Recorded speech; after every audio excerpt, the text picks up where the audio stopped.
So I went on a bit of a nostalgia trip recently, and I want to talk about something kind of specific when it comes to kids' cartoons. I want to know about cartoons that you wish went on longer. So this seems a little specific, so I'll go into mine first. Did you guys ever watch Mummies Alive? Yeah. Oh I did my not. gosh. I didn't. Oh, Mummies No. Alive. Oh, man, Tim, that show was so cool. Yeah, it was.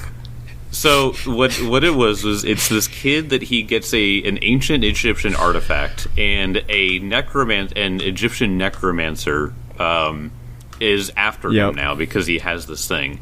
Except these famous Egyptian people, there's like pharaoh, there's like famous pharaohs and sorcerers and stuff like that. They also come back to fight this necromancer. Mm-hmm. So now they're like protecting this 13-year-old boy from this necromancer. They came back from the dead just to fight this guy, and now they made best friends with the kid. Really good show, man. but. The cool thing was that the animation style and the concepts of the characters were way ahead of its time. They would have magical transformations whenever a fight would happen where their powers would come out, and the animation was way too good for what it was. Please look up the trailers. Just go to YouTube right now. Look up Mummies Alive theme, the intro. And you'll be like, I need to watch the show right now. It was so fucking badass. It was so good. Of course, my favorite character was the big guy who normally didn't have an arm, but when he unleashed his power, he got his second arm back. It was just like a tank. Yes, exactly. Yeah. Their armor was the golden Egyptian thing. Oh, dude, it was so cool. If you look at pictures right now, you'll see it. It was a good show. Yeah, it only lasted. I looked it up earlier, and it was I think the first season had 30 something episodes, which as a kid show that made sense, but it should have gone on way longer. It should have. Yeah, you mentioned we were going to be talking about childhood cartoons, and I immediately thought Tom and Jerry, but that went on very long. I just wish it kept going. That's true. I wish it would have kept going. I think it's probably still going in some small way. So yeah, I can't really think of one that didn't last long enough. I was a huge fan of the show Xiaolin Showdown.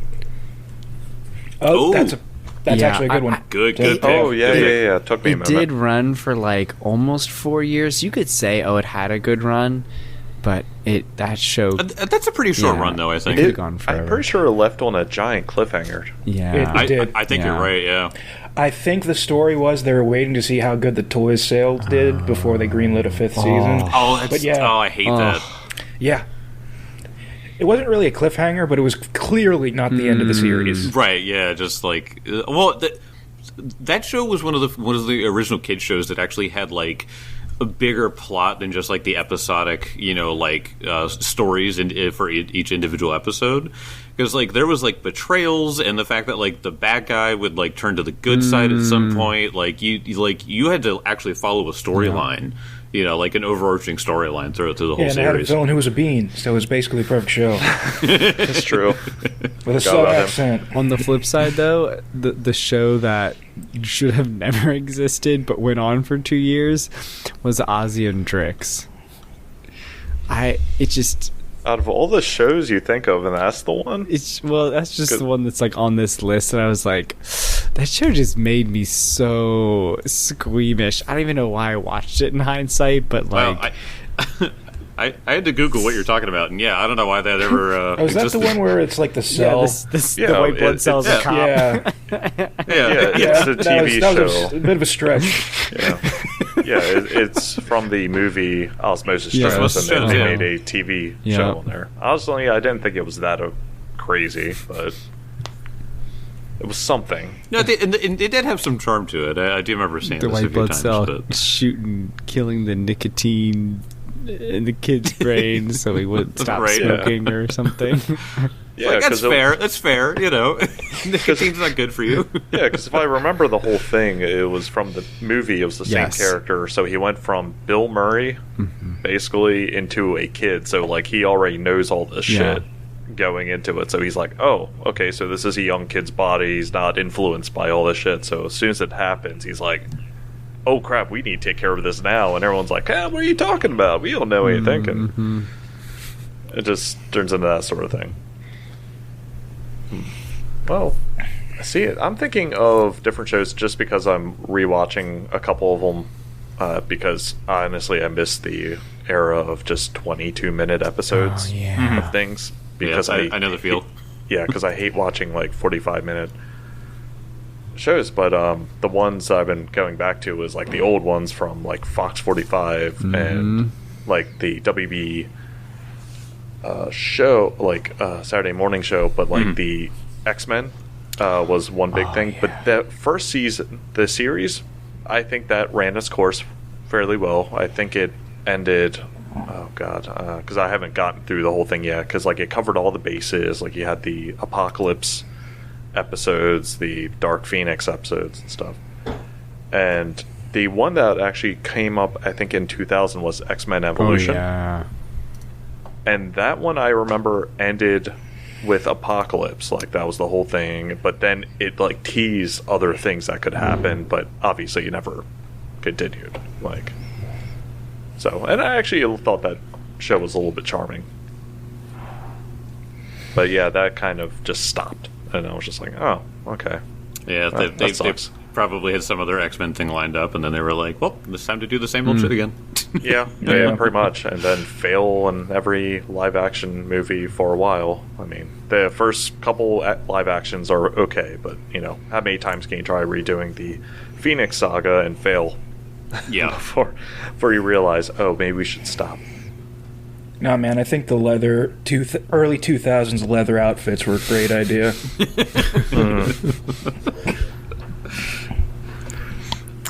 Man, I know there's more that I really cared about when I was younger, but they're just slipping my mind right now. But I know one that I loved, and it was always like one that competed in my mind with the Fairly Odd Parents, was Invader Zim, since they came out at the same time. Yeah. Of course. And I feel like Fairly Odd Parents was more mainstream because it wasn't quite as insane as Invader Zim. Yes. Yeah. So Invader Zim definitely got the hook first. But that show was just bonkers. I loved it. It harkened back to like the crazy days of like Ren and Stimpy and like Rocko's Modern Life, and I just loved it because I was just like, this doesn't make any sense, and it's amazing. Yeah, exactly. Yeah. Wasn't the last episode of Invader Zim a Christmas episode too? I think it might have been, and that sounds right. That's just an amazing ending. Because I think that was the one that was like the cybernetic Santa creature that came back, and it's like takes place in the future, and they're like, all right, kids, hide under your bed, Santa's coming. Right. Yeah. Just a show that was just so unhinged. I love it. Not scientifically possible. Not scientifically possible. Scientifically possible. that was sort of a precursor to like the edgy humor that you would see in like Adult Swim. Like that was like Adult Swim humor for kids. Man, just so good. Just so like good. The way that they like portrayed everyone as just being gross and weird. Yeah. Like like the Chuck E. Cheese, that was just really not a good place.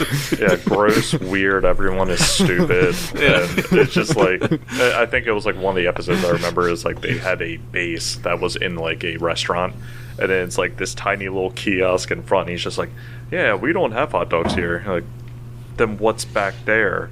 Huh, I never looked back there. And it's just this, and the kid looks like he's a burnout. Oh my gosh. My favorite line was like when Zim was like, something to wage war with the bees. He really did like the bees. Yeah, the number of times that I would walk into Hot Topic and see like Invader Zim and like Grr stuff just all over the place. I mean, even to this day. Yeah. Oh yeah, you can still find Grr merch in Hot Topic. Yeah. Invader Zim was one I never really watched. No reason why. We just never did. Oh, John, you're coming over. We're gonna watch it. It's just wild, man. Yeah, it's just a wild show. I'm just thinking of the Santa episode again. It was just like the song that just kept going because he took the the image of Santa to get power, and so he's just like, bow down to the power of Santa, or faces Jolly Boots of Doom. It's one of those shows where you could explain any part of an episode, and it would be so ridiculous. I'd be like, yeah, sure, of course it happened. One thing I loved about it is it was close to my other favorite show at the time, which was like Courage the Cowardly Dog. Just another completely unhinged show. Anything could happen. That was You're not perfect. Insane. You'd be perfect. You're not perfect. Wait, what? Oh, God. Yeah, but that, to me, that was like Nickelodeon's Courage. Yeah. God, I'm gonna have to go back through the Courage the Cowardly Dog villains. Oh my God, Courage! A little nostalgia trip there. That show. Make them NPCs in this campaign, please. Easy. Oh, that I know, would that's be what I'm easy. saying, no work. The show was like legitimately terrifying at times. Yeah. But then it was really wholesome because like Vireo would be like, a wee bit of vinegar. Just made everything better for some reason. God. I remember that Pharaoh's ghost showed up. That was legit scary. Yeah, that show. That was the scary one. That was the like scary one. like haunts you, man. Was it the tablet? Is it? Oh, Yeah, man. he had like stole an Egyptian tablet or something. Yeah. And he kept saying, "Return to Slab or suffer the curse." And he's like, Right. "What's your offer?" Yeah. What's your offer? What's your offer? Oh, He man. deserved to die. Just return it. No, I need the money. No. It's my tablet. You're not gonna have it. Man, use this. We need to get that guy into any situation. He'll make it right. He'll fix it up. So before we get into the episode for today, we need to talk about that we are doing our slow transition into remaster. So we were talking before about some of the rule changes that are going to be happening. We've started to use some of the terminology just because it comes up in some of the creature stat blocks. For instance, Malus was actually using the remaster rules. So he was he was a wizard, but yeah, he was a wizard, but he had the remaster rules used to build him. So is there any cool stuff that you guys did with your remaster conversions? Obviously, some things are going to be a bit more applicable, but Paizo, bless them, did a really good job of making the seamless transition. Sometimes changing a few words, sometimes just changing slightly how a spell works. So any fun stuff that you guys noticed about the remaster? Yeah, so I actually just converted mine to the remaster like tonight, so I don't think I still have like gone through it with a fine-tooth comb, so I'll just highlight two things. My cantrip Chill Touch is no more, and it's been replaced with Void Warp. When I use it, I will go over what it does. It's pretty cool. And then the other thing that changed is I got another focus point. So I already had 2. Now I have 3 focus points, which is awesome. That's really cool. Yeah, I think we've. Is that a rule for everybody, that everybody just gets like a baseline +1 to focus points? I have no idea. I mean, I do have 3 focus spells, so maybe it's just you get a new focus spell, you get a new focus point. They might have changed the rules because I think in the original there were a couple of feats that just granted a new spell but not a focus point, and they might have changed that to if you get a feat that gives you a focus spell, you get another focus point up to 3. Mm-hmm. And that was like the hard thing of building a character, like when you wanted them to have a lot of focus points, is sometimes I would forego cool abilities because it didn't grant me another focus point. I'd go for the other ability that did give me a focus point. So now you have it all. And then you got it all, baby. And the cool thing about focus points, which I think we have been doing this, I don't know if it's been explicitly stated, but you no longer have to. You're no longer limited to only restoring 1 focused point. You can restore all 3. You can restore 2. It just takes 10 minutes each time. Yeah, which is really great. Which when that rule was there, I got why they did it, because they didn't want people just like spamming short rest or mini 10 minis. That's what we called them. But yeah, so like I was just like, yeah, you can just sleep another 10 minutes, So I'm kind of glad that they made that. So in case anybody calls me out. Yeah. Nothing changed for Yeah. Oh, no, nothing changed for Mark. absolutely nothing. I was like, maybe there's a nope. Nothing. Yeah, all the changes that happened to Ranger happened on things that you didn't take, except for your Hunter's Aim. Mm-hmm. Yeah, that's it, really. So now your Hunter's Aim avoids soft cover. Mm-hmm. Which is pretty sweet. I mean, that's pretty cool. That's the only change, really. But I was thinking of like, I don't have any spells. I don't got anything else. So, but yeah, that's the one thing. Yeah, Sorcerer, again, also did not change a lot, but a lot of my spells did, and most of the spells are basically the same. Now, like, Stone Skin is called Mountain's Resilience, Blink is now Flicker, so mostly just name changes. One spell that did change pretty dramatically was See Invisibility. So See Invisibility went to See the Unseen. So See Invisibility just made, for 10 minutes... invisible creatures appear to you, and also I never actually read this part, but it says concealed. So there was a conceal mischance for See Invisibility because invisible creatures appear as translucent shapes and like blurry. So I missed that. Now I know. Okay. Well. But they buffed the spell in See the Unseen. It says, now you gaze through illusions and find invisible creatures and spirits. You can see creatures as if they're invisible, although they are blurred and concealed. Mm-hmm. You also can see incorporeal creatures, like ghosts, phase through an object within 10 feet of the object's surface, as blurry shapes seen through objects. And you gain a +2 status bonus to checks to disbelieve illusions. Wow. So they buffed See Invisibility quite a bit. Yeah, that's awesome. Yeah, and you love that spell, so that's good for you. Yeah, it's a great spell. Other than that, a bunch of cantrips switched around. That's pretty much it. Okay, cool. All right. Well, if you guys are set, let's go into the next day. So last night you guys had a much-needed rest.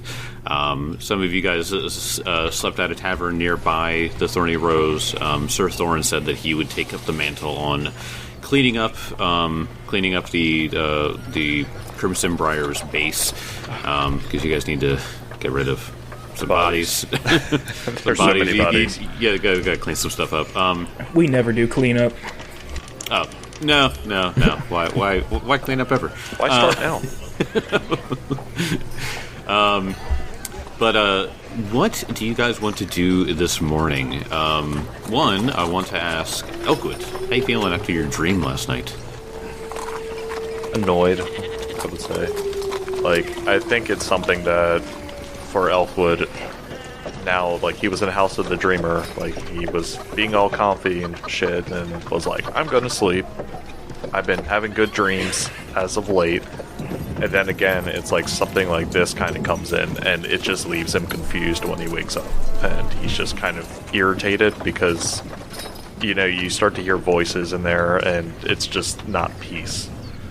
So he wakes up kind of like refreshed, but kind of like that state, like where you wake up after a kind of an off dream, and you're kind of like saying like, okay, something has to be changed, perhaps. Mm-hmm. And then he spends like 30 minutes probably like, I don't know, drinking coffee there? I don't know. Would they appreciate caffeine in the House of Desna? They only have tea, and it is specifically the Sleepytime tea. Damn it. Elkwood takes a sip from the wrong glass. She's like, damn it. Falls back asleep. Yeah, I'll be back in a couple hours. But he eventually gets his bearings for it, but he's kind of irritated about it, just because it's like, hey, he just wants one good dream, and it was about to be a good dream. He's about to get that 10-point buck, and just... And then all of a sudden he's being talked to again. And it just, again, it's not malevolent. It doesn't feel malevolent, but it's like he's being pushed into a corner, and he doesn't know what to do. But for now, he's... gonna... And honestly, one thing that bothers him too is that the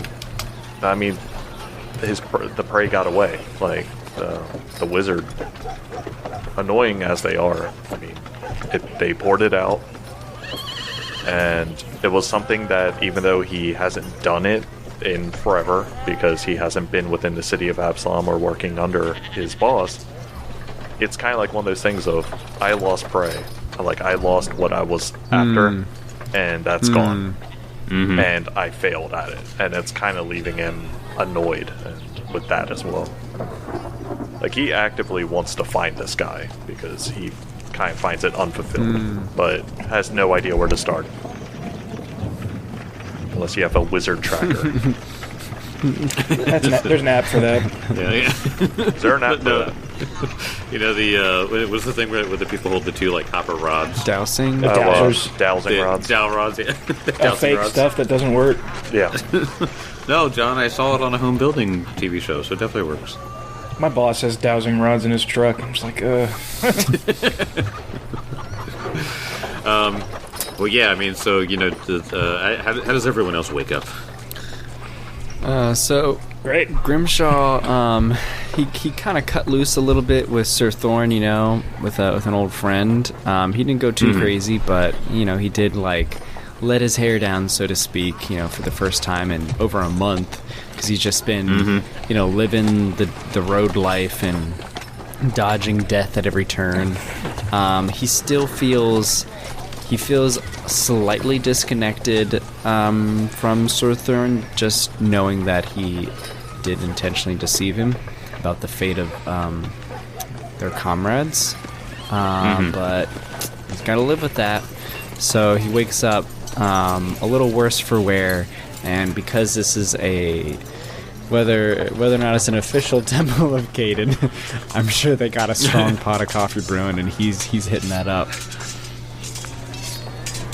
Getting himself some greasy scrapple too. Yeah, Kezra is gonna. I'm gonna roll to see how hungover I am.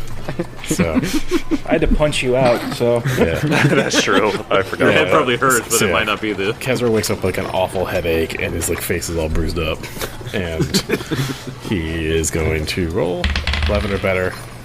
Oh, got a 5. So Kezra feels like shit. So let me give myself the second condition for a little bit There you go. until I get a good breakfast and find my Hey, you pants. just gotta worship Caden and then get that nice perk of no hangovers. It's all it takes. Yeah, Kezra wanders down from his room. He's got like the blanket wrapped around, just like tied around his waist because he has no pants. Right. bench throws in your pants. Oh, thanks. I didn't have any backups. I keep a tracker on them. That's what friends are for. That's what a good drinking buddy's for. Yep.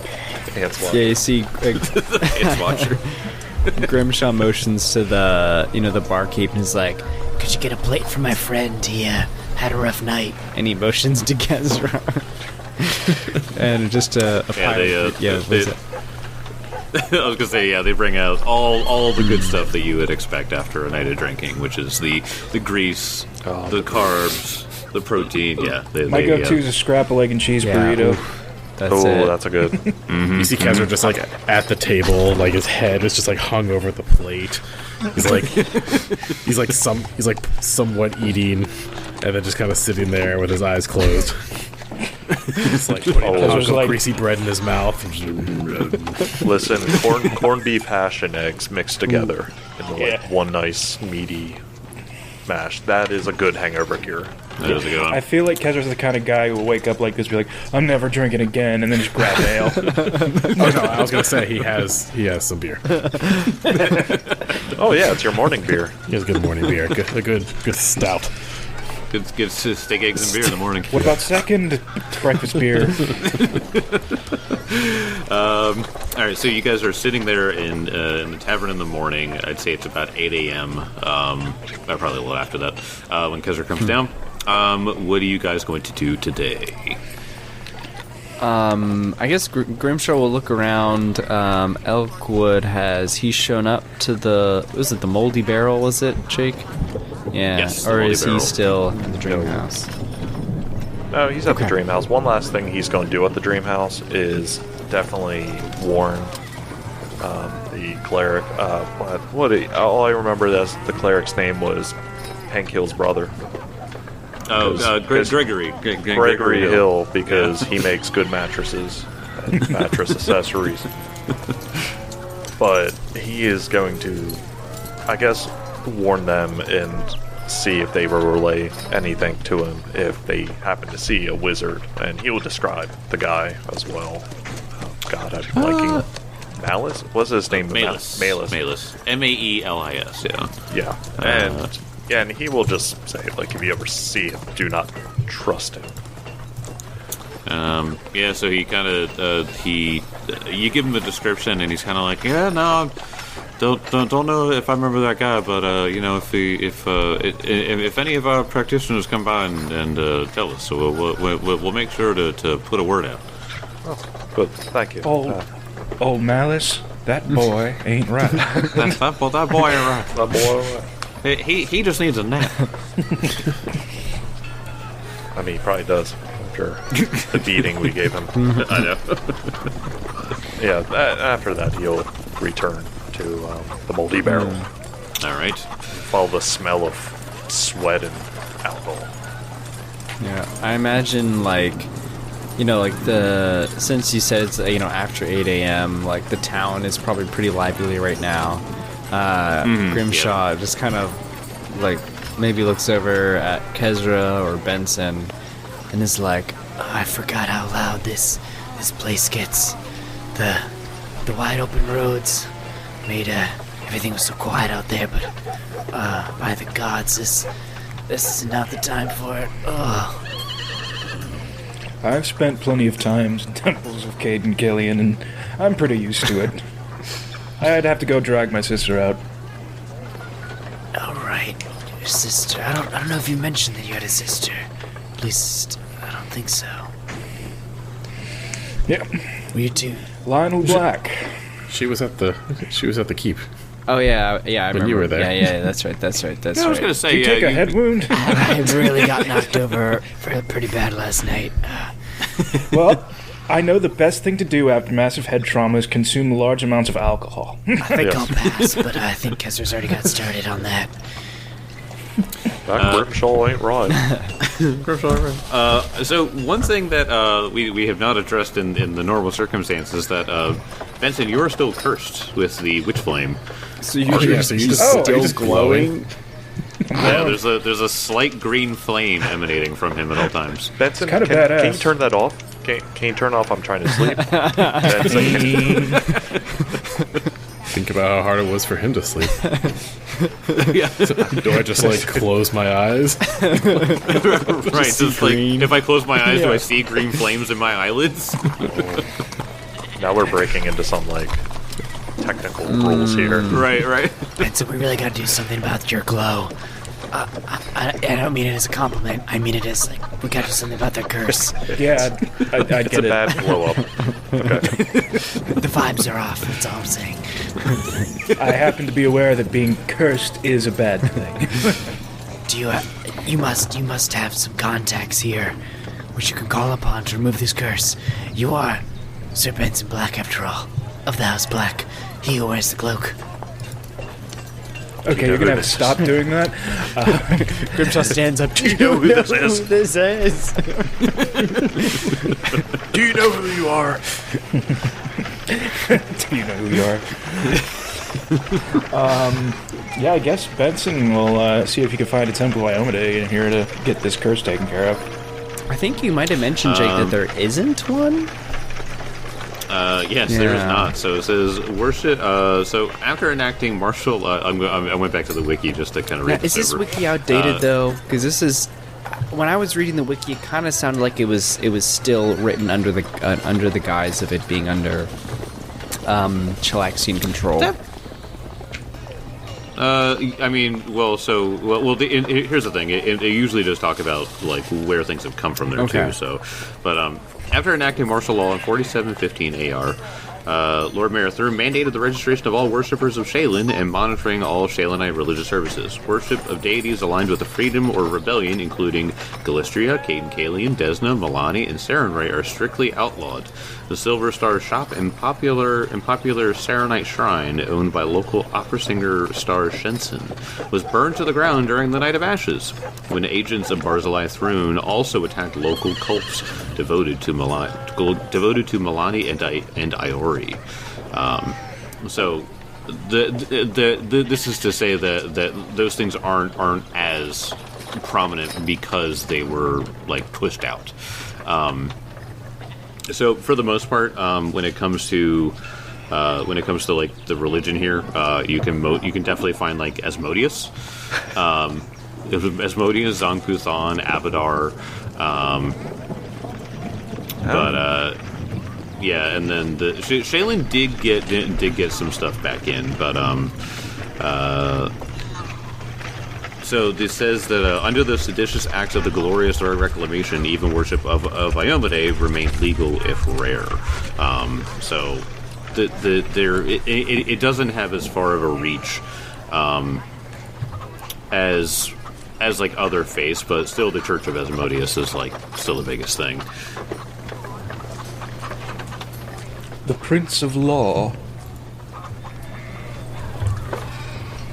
Yeah, I think that's just the part that just like I don't know, it doesn't jive with me. I feel like if a city kind of underwent something so tumultuous, that there'd be, I don't know, people seeing this as an opportunity to, you know, start something new here. But I don't know, maybe. What do you know what the year is, Jake? The current year? So the year is... Oh, man. So what year is it? This came out in 2019, so it would be 4719 or something like that. So it's only been like 4 years after... Approximately, okay. So it's still I'm sure pretty somebody fresh. will say so something like if it was like yeah. 10 years later, I'd be like, oh yeah, Iomedae's here. But because it's still so recent, but I understand. Okay. Well, you have Abadar. God, if you got the coin, you got Abadar. But I guess... So you have Zong-Puthan, Abadar, or Asmodeus. Asmodeus would try to trick you into some... You'd get another curse. You trade one curse for Zong-Puthan another. did. Yeah, I'll remove that. Oh, great. Yeah, Zong-Puthan will like pour like napalm on you or something to try to remove it. I mean, there's also Shaylin. Yeah, Shaylin. Shaylin would be good. Yeah, we could try that. Yeah. All right, so you go to it's an art house. It's a big like it's a big building where the entire side of it is painted in this beautiful mural. The inside of it is decorated constantly. There's people that are constantly doing art and stuff like that. It's what you'd expect out of God, these pretentious fucks. I'm going to Asmodeus. Derivative. Bullshit. Bullshit.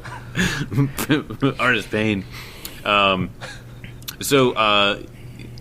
Yeah, you get there. There are some practitioners and clerics. Did we? Oh, you know what I didn't do? I didn't find out how much that would be. Oh, so this would be remove curse. Oh, that's a 6 level spell. It's up there, isn't it? I was gonna say, Caldean. Do you remember what spell level that is? Sure. Give me a second. Remove curse. I got it here. Remove curse is a 4th level spell. Oh, 4th. Okay. Okay, yeah, so I overshot that. Not as bad. But what level? This is really the worst part about Adelar's death, because he would have been able to do that for me. What level is the yes. curse? That is a good point. So let me go back to Witchfire. Let's see.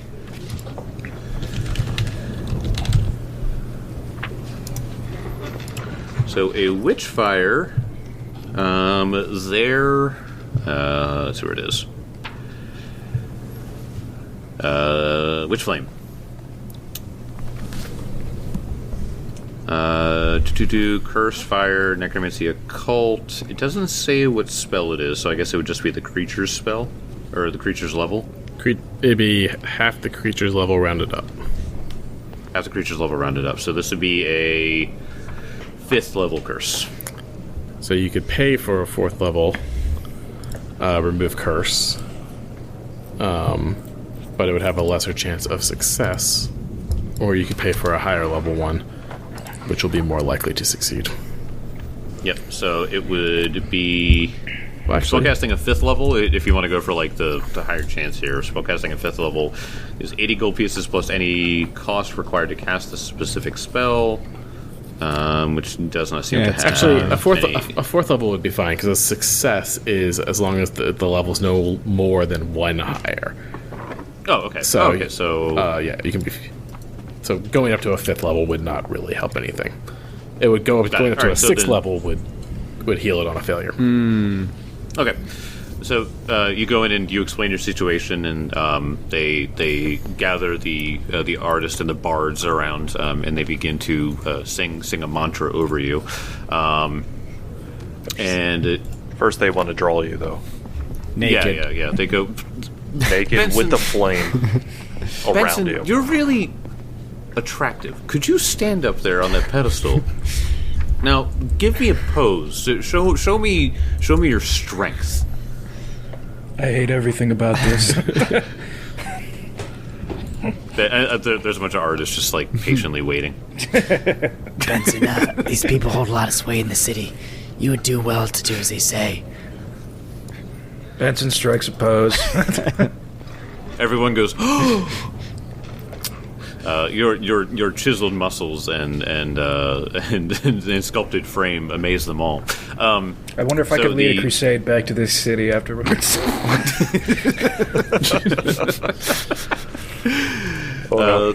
After they cast the spell over you, they put one of their hats in front of you and ask for 40 gold pieces.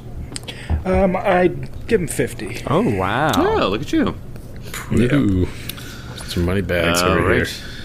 I know. Patron of the arts. I really don't spend money on that much. Besides, I'm rich anyway. Right. That's true. Here, you want a castle? Have a castle. I don't care. I got 3 of them. All right, so you you come out with they put makeup on you, I guess. You can walk up with a fire crown. Nice. That's what it is. You look glorious. But you are cured of your witch fire curse. Hooray!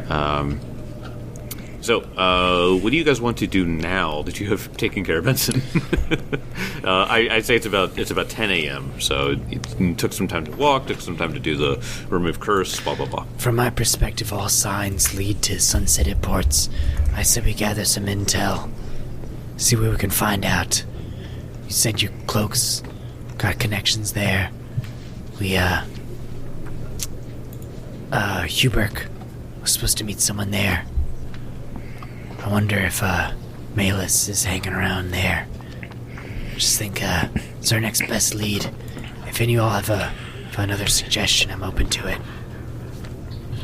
That sounds like a perfectly sound idea to me. I think that's where we go. Yes, I'm here too. He appears. He finds you at least, but yes, I've told people around the Dream House to keep an eye out for Malus as well. But yes, let's continue on. Okay. So you guys are on your way to Sunset Imports. You said you want to do some gather information, kind of ask around. Yeah, I'm going to use my exploration ability, which is gather discreet inquiry. So that means I can gather information and then without people determining my true intention unless they succeed against my deception DC. Cool. All right, so go ahead and roll diplomacy to gather information or society to recall knowledge about this. I will say that you get a bonus just from being here. Yep. Old home turf bonus. Ooh, that's pretty good. So without adding any Jake bonus, that is a 31. Damn. Okay, so with the Jake bonus, that does turn into a critical success. Ooh. Success is Sunset Imports. Sunset Imports has been operated by the Varshnastil family for decades, during which time it's been a leading business in Kintargo, bringing in Arcadian goods for distribution throughout Cheliax. The business's foremost clan used to be House Thrun, but now that Ravenel has succeeded from Cheliax and ties with House Thrun have become complicated, Sunset Imports has fallen on hard times. What you get from a critical success, however, is the Varshnastils have long been proud citizens of Kintargo, but their business's financial dependency on House Thrun made some in the family less than enthusiastic participants in the recent rebellion that resulted in Ravenel's independence. Unfortunately, even before Ravenel's freedom was established, House Thrun canceled all of Sunset Imports' contracts, costing the business most of their income. The Varshnastils responded by working hard to secure an exclusive contract with the city's new leadership, the Silver Council. In traditional Chelixian fashion, the Varshnastils sponsored a theatrical banquet and other expensive entertainments. While Ravenel's government, dedicated to the principles of liberty in mercantile pursuits, was eager to establish a tradition against exclusive contracts. The Varshnastils came off as old-fashioned and decidedly unpatriotic, costing the family contracts with the Silver Council as well. Today, Sunset Imports is a struggling business. The current owner of Sunset Imports, Sendrani Varshnastil, continues to carry herself like a Chelaxian aristocrat, seemingly unaware that she's out of fashion, if not downright offensive, in the reborn city. Huh. Okay. Rumors that Sunset Imports have taken on a mysterious new client have begun to circulate on the streets. There's trading people. No joke though. That's probably what's happening, and I felt bad for these people up until that point. Oh, definitely. Is there a way like an underworld check would do anything too, or no? He already got a critical success, okay, I would say that you know what? Go ahead and roll me one, actually. You know, if these people are secretly trafficking people, I do not feel bad any longer for taking his cloak. That's a 26 underworld. 26. What you learn from that is just that you find that people have talked about that the Sunset Imports seems to be doing business outside of the usual business hours. So they're almost as bad as Amazon.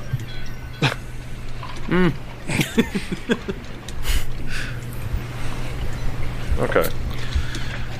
Yeah, depending on how you receive that sort of information, like just by finding an unswarthy-looking person.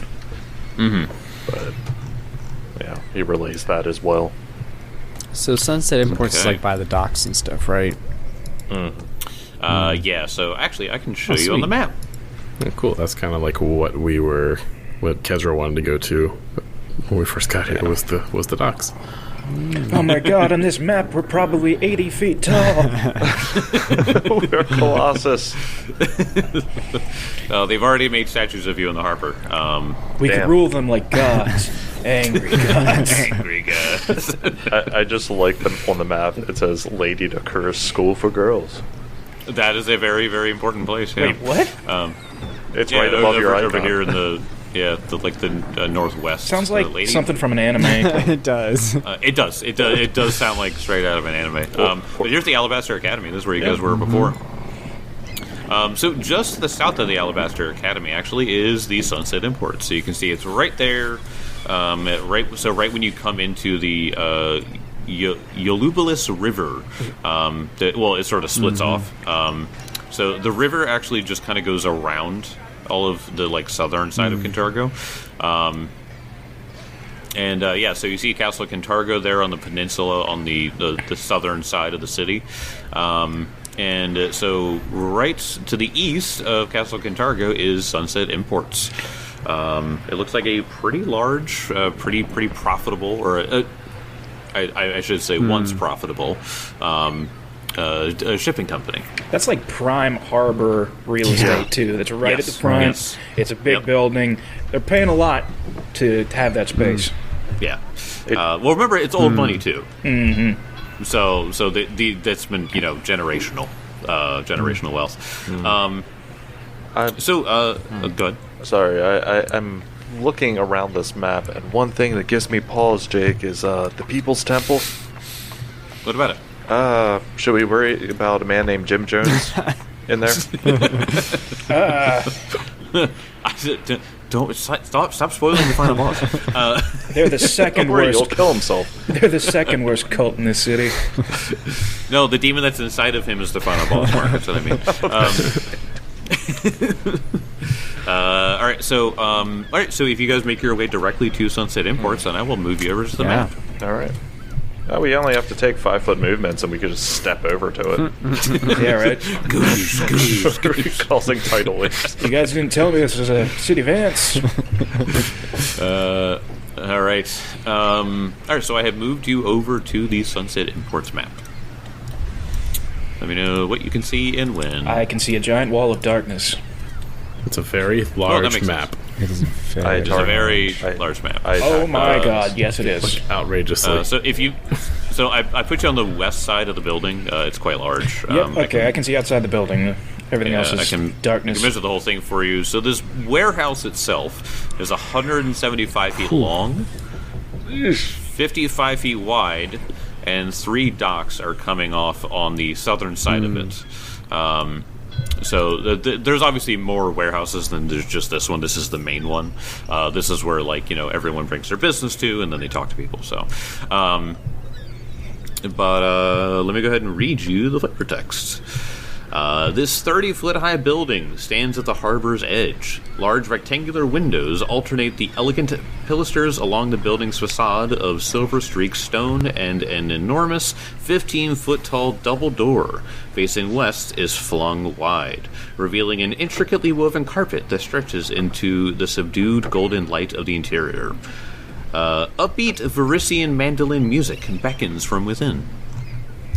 So I closed the door to it, but I will open it so that you guys can see inside. And so you may now see inside of it. I believe you guys can see it. Yep. Damn, it's a Persian rug. It's just like open to the public. It's not like a barred door where you can just like walk in. No.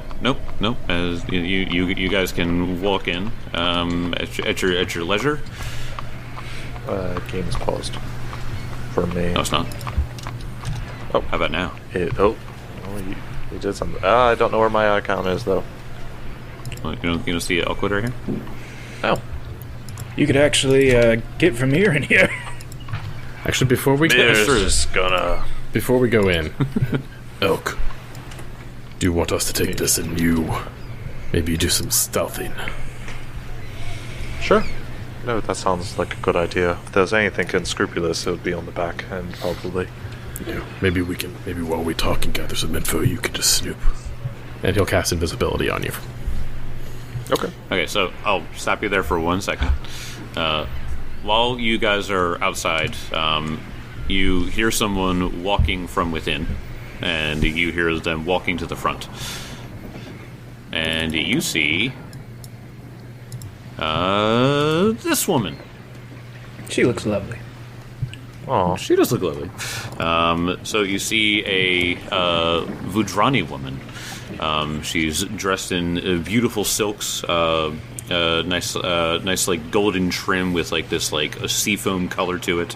Nice bangles and jewels on her rings and wrist, and long dangly diamond earrings, gems all over. She even has like a little circlet on her head that is woven through her hair, and the veil covering her head too is made of very, very expensive looking fabrics.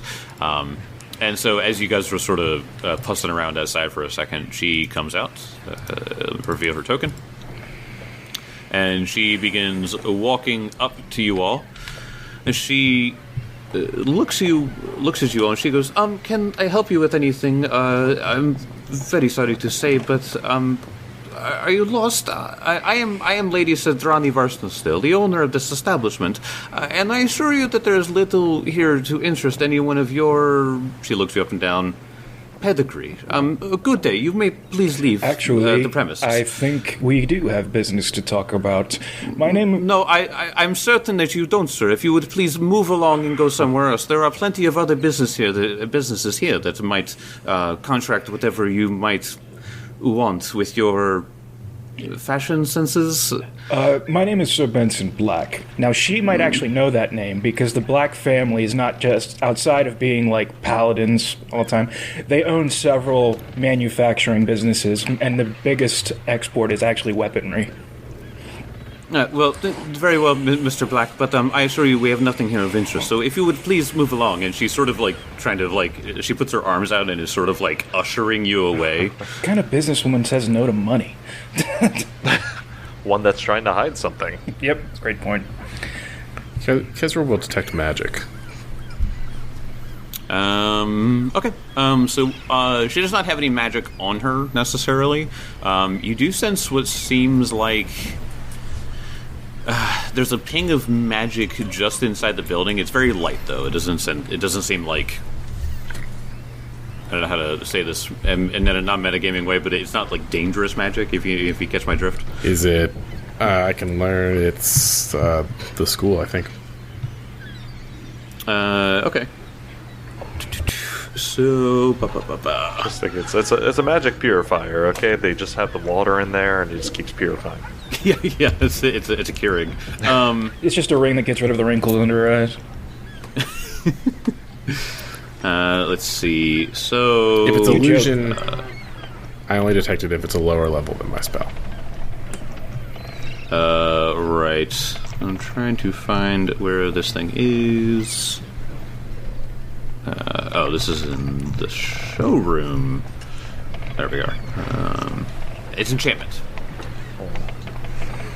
Okay. Yeah, if you guys aren't doing anything, Kezra's just gonna fucking push past her. So before you push past her, he's kind of like reading your temperature, and Grimshaw interjects and is like, "As you may know, there's been a ambassador of is it the Umbral Court? Right, Umbral Court is that? The Umbral Court, yeah. Right. Nidal. There's been an ambassador from Nidal that has recently made his voyage here, and we were his escorts. You know, he comes on business of trade, and he knows that you're in the business of trade, so he wanted us to scope the place out for safety reasons. You know, he wouldn't want anything happening in a strange place without the Umbral Court's knowledge, so we're just here to check things out. We're just doing our job. You can let us do our job, and we'll be on our way. And he's gonna make a deception roll. Okay. Oh, that's when I needed the nat 20, and that is when I got the 3. So I am gonna use my hero point. Because gosh darn it, I just want to get a pass in here, okay? Okay, here we go. He tacks on, You know I hate the bureaucracy as much as you do, but we're just gonna check the place out and be on our way. Promise we won't convince you too much. And I got a 37. 37. That is incredibly a critical success, actually. So she sort of is like, well, I assure you that there's nothing in here. Come, you may look here in the foyer. The showroom here has plenty for you to look at, but I assure you that there's nothing here. In fact, I do have some people coming over soon, so perhaps if you just take a quick look, and then you may be on your way. No? Thank you for your time. Appreciate it. And I'm gonna say to Kezra in double speak. I'm gonna say, "Hey, you. We don't need you for this. Why don't you get lost. And what I'm actually saying is, turn some people invisible and let's take a peek inside. All right. Well, Elk's already invisible. Oh, Elk was already invisible. I'm sorry, I missed that. Can you turn yourself invisible too? Yeah. Okay. I mean, better. I could also just teleport inside. You could also just teleport. That's true. I have a dimension door wand. Oh yeah. Yeah. Vamir is going to fly to the top of the building. Goosh. Please remove your bird from my warehouse. Huh? Whose bird? We don't know that bird. It's got a bangle, so it's registered with the city. She points at the tag, and then points at the tag on your wrist. Wait, on whose wrist? Ma'am. On whose wrist? No, Elkwood's invisible. I'm invisible. That's for the jokes, man. Oh, yeah, that's true, yeah. That's not a bird, that's a fucking kaiju. Who brought the dinosaur again to my warehouse, huh? Okay. Alright, so you guys go into the showroom. A multitude of luxury home goods fill this showroom. Rugs in vibrant geometrical patterns cover the floor. A mandolin standing atop a stone pillar emits a lively tune on its own. Aw. That's the enchantment. That's probably. cool. That is the enchantment. The first radio. Yeah. So as you guys sort of walk in, and she's sort of like she's very, very irritated at this whole thing, but because he critically succeeded, she's just kind of like giving in. Benson, do you have your cloak visible? No, it's actually underneath my house cloak. Okay. Are you hiding it for any reason? Is my Yes, question. I'm hiding it. Okay. I'm not giving her the fucking cloak back. So she's, as you guys walk in, she's very boorish and rude about this whole thing. Yeah. She's sort of just like, if you wanted fashion, which you clearly need, there is a good friend of ours down the road that I know that they import things from Vujani and some Vujani goods. I know that there's some Osirian things. I'm sure that there's some things from Absalom as well. Some of the highest clothes that you could muster with as a name such as, what was the name again? She's being a little rude to you, Benson. Madam, I can assure you this will go no faster with you talking. Yeah, about this. This is a showroom. We understand that. Thank you for showing us around, but we're gonna need to see where business is usually conducted. If we're gonna have an ambassador from Nightdall here, we're gonna need to, secure the perimeter, that sort of thing, routine stuff. I'm sorry, just, you could just show us where you guys conduct business. I mean, just like let us peek around, that sort of thing. We'll be on our way. Go ahead and make me a perception check to see what her deal is at this point. She sounds like a Karen. Not that perceptive with a 23. 23 is enough. She's not very good at hiding this. She seems very nervous, perhaps hiding something, and she really wants you guys to just leave. Benson, if you would like to roll as well. I think it's... She does... let me say this. She doesn't really seem like she's trying to hide something like from you guys. It looks like she's just nervous that anyone is here at all. You said perception? Yeah, this would be perception, yeah. Yeah, I'd be a 23. Okay. I'll say... Go ahead. Okay. I'll say this, that the two of you, knowing people pretty well, and you guys have, dealt with this kind of stuff enough, you guys realize that she is honestly terrified that you guys are going to find something. Is she eyeing any particular door? Like, does she glance over? She's positioning herself with the door that would lead to, like, the warehouse. And so she's, trying to... She's positioning herself as the best, like, make you guys, like, turn away from that. So that you guys are just checking out the goods and the things here in the showroom and stuff like that. But she is honestly... completely terrified of whatever is behind her in the warehouse. You want to drop the act? I'm gonna double speak to her, but also to Kezra, who is invisible in the room, and I'm gonna say, after we check out here, we should probably just do like a once over of the warehouse, and then we'll be on our way. and that is my double speak is open the door to the warehouse. So that hopefully, like, if something if the door flies open and we get a peek inside and there's something immediately, like, there, that I'd position myself towards the south. I think this is, the warehouse door is, like, right here, towards the south end. Yeah. Okay. So the warehouse door is on the southern side of the eastern so I'm wall. like, position myself like I'm looking at the stuff over here, just kind of casually making conversation, but the double speak to Kezra is to open that door. And then I'll just kind of glance back and like, Oh, it must have been the wind. or something, like. Gotcha. So Kezra, you wanna try to stealthily open this door? Yeah. Well, God, he's terrible stealth. I could. That's do it. true. Yeah, maybe Al yeah. can stealthily open the door. Yeah, I'll double speak to stealth. Double speak to Al. Oh, I rolled a 10 on stealth. That's a 48. It's just like if Kezra comes over and Kezra's just like about to put his hand there, and Elk just slaps it away real fast. He's like, Stop it! Stop. Let me do it. Let me do my thing. You said a stealth check? Yeah. So go and roll a stealth check. 32.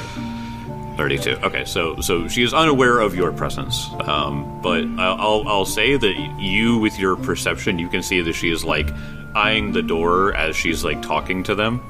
So while you are completely unperceptive or unperceived by her, you're like, I don't know if I could open this door without her at least hearing it. Seems like we need a distraction. Like, invisible Kezra knocking something over. Kezra is just going to kick this door open really loud. Okay, so As it kicks open, like, Must have been the wind. maybe I could like nod to Benson to like act surprised, or maybe I'll act surprised too. Like, What was that? What's going on here? Benson will pull sword out. that must have been a very strong wind that came through here. I like to think. I would Wind love it that if breaks just. the hinges. I would love it if just a gorilla walked Right. out. Oh, that stupid gorilla! I always forget to lock Oh, him yeah, up. that's perfectly legal. All right, carry on.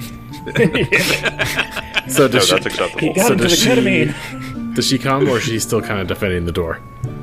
She's still kind of defending the warehouse door. Kezra's going to walk into this hallway and open this door to the right. She looks around at you guys and she goes, "Just please leave now. I will not ask again. You are not allowed here." And she's starting to cry at this point.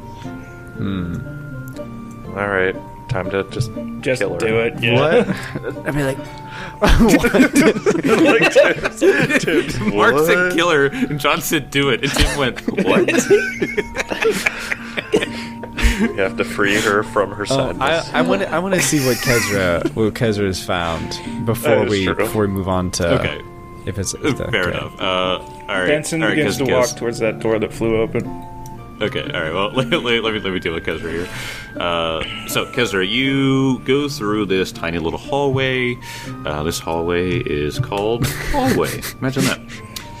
This hall is lined with shelves crammed with old ledgers, rolled rugs, urns, and stacks of wooden boxes.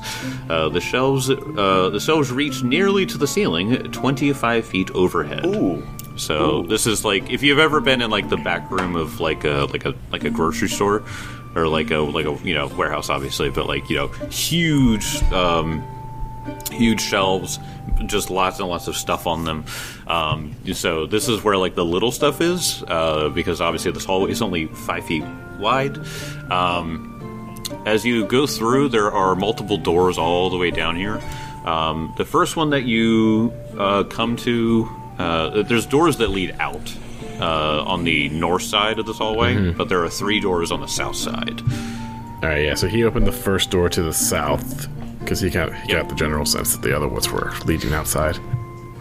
Yeah. So, if you open up the first door, this office is appointed with intricate rugs and wall hangings. A wooden desk and a chair sit in the southeast. I'm detecting magic. Is there anything in this room? There is nothing magic in this room. Alright, Kesra is going to cast See the Unseen on himself. Okay. Just in case. Just in case. It's good. Good idea. Let me see something really quick. What's the range on that, by the way? So, See the Unseen is you can see incorporeal creatures through an object as long as they're within 10 feet of the object's surface. Okay, and what about detect magic? That's 30 feet. 30 feet.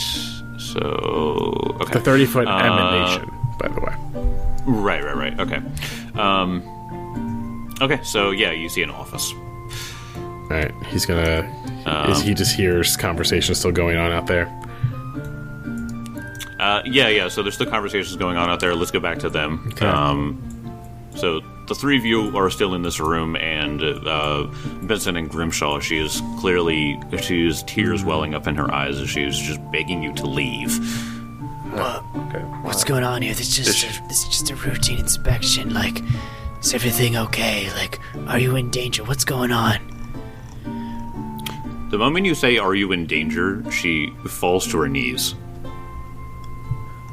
And she looks behind her at the warehouse door, and she goes, Please help me. Those men, they came here, they tricked us. They tricked me and my family, they took over our business. Who tricked you? These men with the symbol. They've been using our warehouse with nefarious things. They won't even let me back there anymore. I think you might need to get to safety, ma'am, Benson says as he pulls out his sword. Okay. Yeah, so she just... She like, looks back and forth at you guys as she goes, Please, my family's fallen on hard times, but we had no choice, we thought. Everything seemed fine at first, and then... She's just weeping now. Are these members of the Scarlet Triad? What was the name of the... Yeah. These members of the Scarlet Triad? They were just a merchant guild. They were just merchants at first, but they did not tell me what they traded. Can I do a perception check to see if she's like... If I can suss out that it seems like she actually was deceived, or if like she's feigning to try to get out of the situation.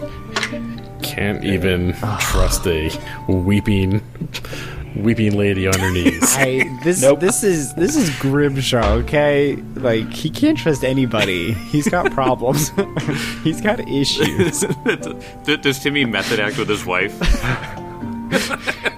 23. Not the greatest perception. 23. You feel like these are the most real tears fueled by fear. I guess. How many are in the back? Man, it's like what could I do? It's like I know like the Scarlet Triad's everywhere. It's like on the one hand I don't want her to stay here because it's not safe. On the other hand, I don't even want to send her away. Well, that's what Benson said when he said you should get somewhere safe. The door's open, lady. Get out of here. I mean, I guess no one. I guess the Triad wouldn't suspect her immediately to have sold them out. So, I think I'm gonna say to her, Go to the Thorny Rose Tavern in town. Tell them I sent you. Tell them everything, and we'll get this sorted out here. She, as you lean down to talk to her, she just kind of like puts her hands and these like gentle long fingers and these like finely groomed nails, and she just like puts them on your shoulder and like pulls herself up like with you. And she just looks at you and she's just, we were desperate to stay in business. You have to understand. We had unpaid bills, outstanding shipments, more goods that would fit in the warehouse, and no one would buy them. Man. The Scarlet Triad seemed like the only way forward. We just really had no idea what they were really like. I'm not part of any of their frightful activities. I just want them gone, but instead they've taken over. I'm not a judge. I'm not a jury. It's not my place. That's the job of others to decide what will happen. I hope they show lenience for your sake, but I cannot guarantee. I just know that you're not safe here. Go, take this. And he pulls out of his robe. It looks to be kind of like a petrified, dried rose.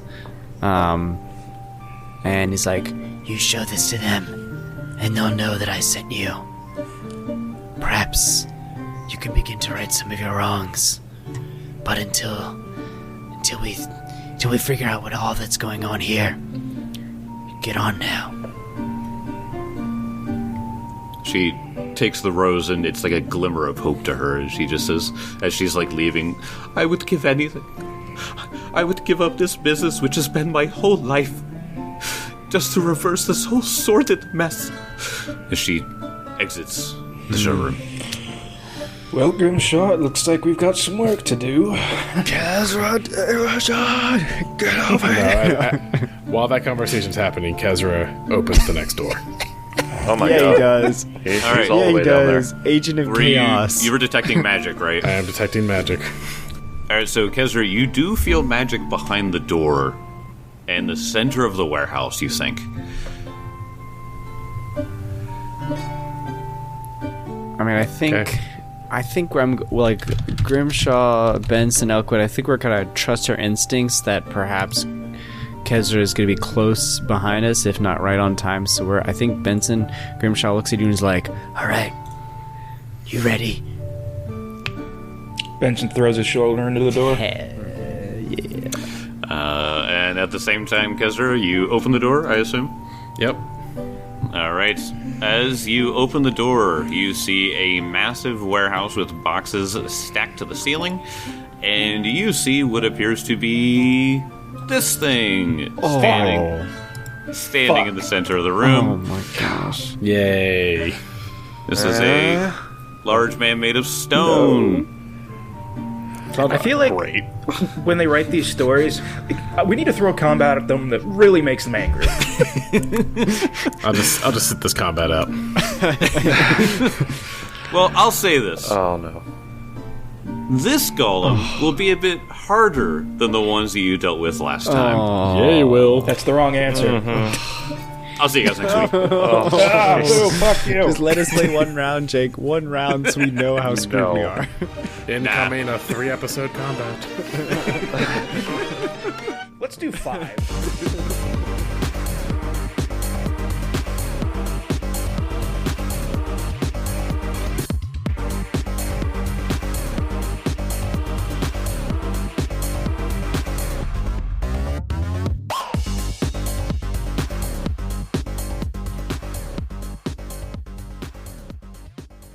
Hello, friends. This is John, the voice of Sir Benson Black of the Dragon Punch Squad podcast. I'm here to let you know that we are partnered with the amazing dice makers at Greenleaf Geek. If you want some amazing handcrafted dice, just go there and use the code Dragon Punch Squad at checkout to get 10% off. Happy rolling.